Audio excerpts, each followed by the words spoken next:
Sir 2 vehicles తనే కొన్నది. మీకు ఇదివరకే నేను చెప్పాను సార్. ఎన్నికల్లో ఆమె ఏం చేసిందంటే ఎన్నికల్లో ప్రతిరోజు ఇక్కడికి వచ్చి వంటలు భోజనాలు ఇవన్నీ చేయిపిస్తూ నేను ప్రచారానికి తగిన ఏర్పాట్లు వాహనాలు చైతన్య రథం ఇవన్నీ రెడీ చేయిస్తూ ప్రజలందరికీ ఫోన్లు చేయించడానికి 40 మందితో ఒక కాల్ సెంటర్ పెట్టి కాన్స్టిట్యున్సీలో ఉండే ప్రజలు 3 లక్షల ఫోన్ నెంబర్లకి ఒక్కొక్కరికి 10 సార్లు ఫోన్ వెళ్ళాలని ఒక టీం పెట్టుకొని 4 నెలలుగా ఆర్గనైజ్ చేసి ఫోన్ చేయించింది సార్ ఫోన్లు.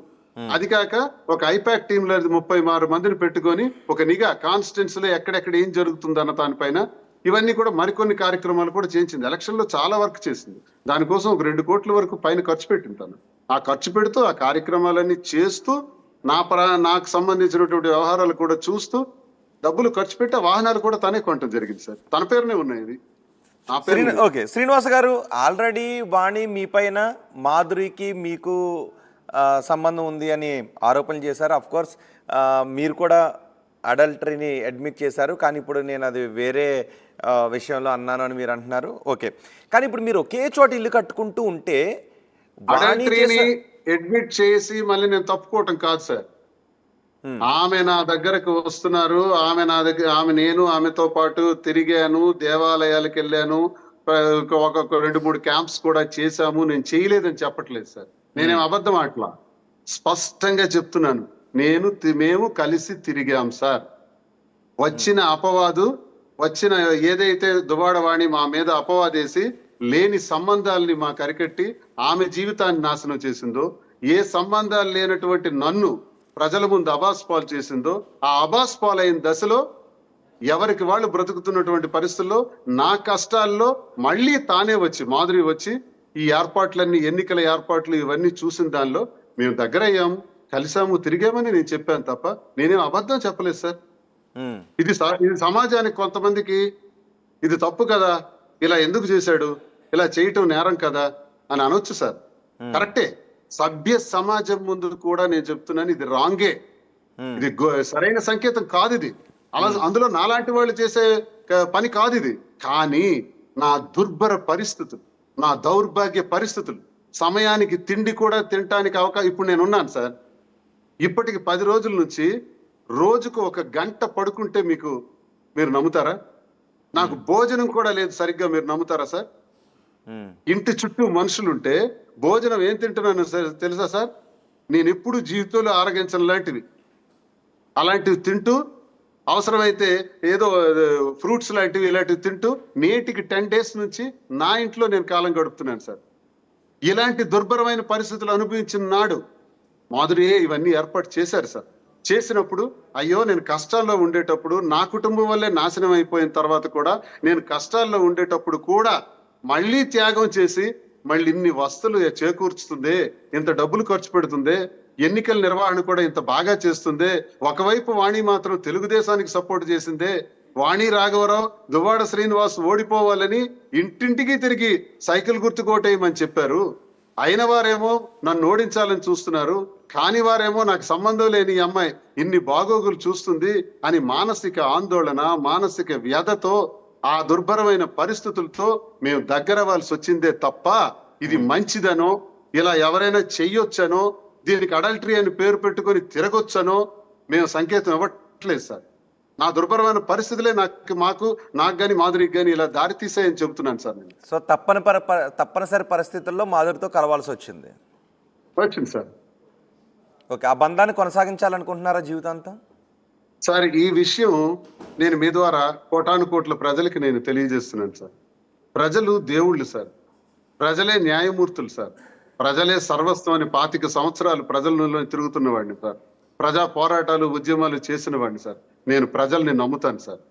రాముణ్ణి కీర్తించింది ప్రజలే, రావణుణ్ణి కీర్తించి రావణ బ్రహ్మ అని అతనికి కూడా పొగిడింది కూడా ప్రజలే. అంటే తలుచుకుంటే ప్రజలు నన్ను అగ్రభాగాన పెట్టగలరు, తలుచుకుంటే అధోపాతాళానికి తొక్కేయగలరు. నా మనసులో ఉన్న వాస్తవాలు, నాలో జరిగినటువంటి విషయాలు, కుటుంబంలో జరిగినటువంటి విషయాలు, అన్ని విషయాలు పూసగుచ్చినట్టు క్రిస్టల్ క్లియర్ గా మీ ద్వారా ప్రజలకు నేను తెలియజేశాను సార్. ఇది తప్పు అయితే ప్రజలే శిక్షిస్తారు, ఒప్పు అయితే ప్రజలే కాపాడుతారు. తప్పు ఒప్పు కాదు, ఏదైనా అనే అభిప్రాయం వాళ్ళు తీసుకుంటే వాళ్లే కాపాడగలుగుతారు, రక్షించగలుగుతారు సార్. ఏ నిర్ణయమైనా ప్రజలే చేయగలుగుతారు సార్, మన చేతిలో ఏముంది సార్? అవును, అంటే ఇప్పుడు మీకు వచ్చిన రాకెట్ కాల్స్ కూడా మిమ్మల్ని కొంతవరకు సపోర్ట్ చేస్తూనే వచ్చాయి. నేను అందు గురించి అడుగుతున్నా. ఇప్పుడు నేను కలిసి ఉండలేను అని అంటున్నారు కాబట్టి మీకు ఈ జీవితాంతం ఇంకో తోడు ఉండాలి కాబట్టి ఆ తోడు మాధురి అయి ఉండాలని ఏమన్నా అనుకుంటున్నారా? అది నేను చెప్పలేను సార్. నాకు వివాహం జరిగింది, ఆమెకు వివాహం జరిగింది. మళ్ళీ ఇలా కలిసి ఉండటాలు, పెళ్లి చేసుకోవటాలు ఇవన్నీ చట్ట వ్యతిరేకం సార్ కదా. కాబట్టి ఎలా నడుస్తుందో చెప్పలేము సార్, కాలమే నిర్ణయించాలి సార్. నాకు 58 సంవత్సరాలు, ఉమ్. ఏంటో నా భవిష్యత్తు, నాకు ఇప్పుడు అయినా అంత ఏర్పడినటువంటి యంగగా కష్టాలు. కనబడుతున్నారు శ్రీనివాస్ గారు. అసలు 58 సంవత్సరాలా కనిపించట్లేదు, చాలా యంగగా కనబడుతున్నారు. నేను జిమ్ చేస్తాను, డైట్ ఎప్పుడు నా జీవిత కాలంలో ఎప్పుడు నా వెయిట్ 72 కేజెస్ ఉమ్. సార్. లాస్ట్ 30 ఇయర్స్ నుంచి 72 కేజీలు నాది. ఎప్పుడు పెరగలేదు కూడా, తరగలేదు కూడా. ఉమ్. 72 కేజీలు మెయింటైన్ చేసుకుంటూ వస్తాను. ఇంకా BP హీరోలా లేదు, కనబడుతున్నారు, షుగర్ లేదు, మీకు ఏ సినిమాల్లో జబ్బులు నటించాల. లేదు. నేను ఏ మందులు వాడను, ఇంతవరకు మందులు వాడలేదు. ఉమ్. నాకు జిమ్ చేస్తాను, ఆరోగ్యంగా ఉంటాను సార్, ఏ సమస్య లేదు, జబ్బులు అయితే లేవు.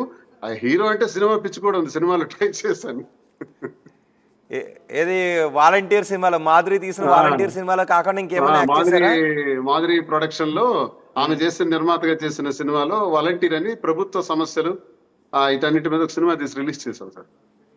ఓకే, అంటే ఏంటి అసలు యాక్టింగ్ మీద మీకు ఎప్పుడు ఇంట్రెస్ట్ కలిగింది? మరి రాజకీయాల్లోకి ఎలా వచ్చారు అసలు?